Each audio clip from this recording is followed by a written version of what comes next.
इम्तियाज़ ने YouTube channel बनाया, कहता बना दे रहा वीडियो।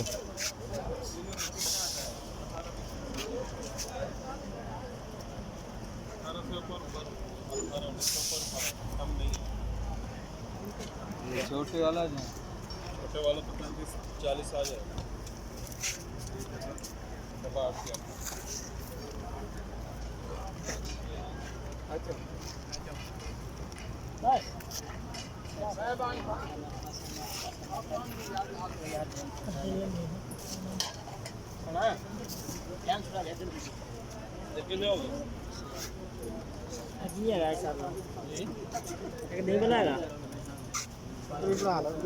मेरे बनाई है, मैं जलेबियाँ खा रहे हैं।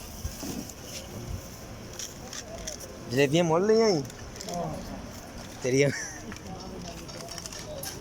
जलेबी तो कर लेंगे मैनू जे जलेबियाँ खा रहे हैं।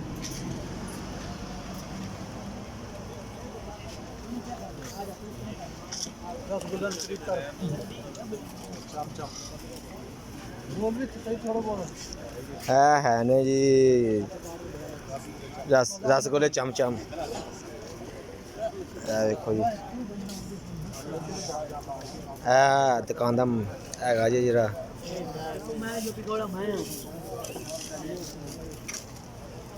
है चंग का जरा सेठ दुकान का।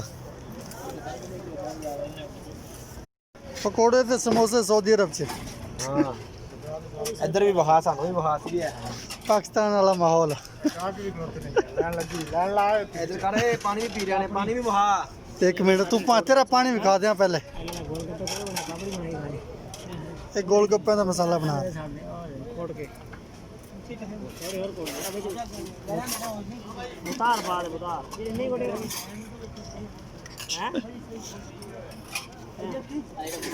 दुकान एक नाल पै गई।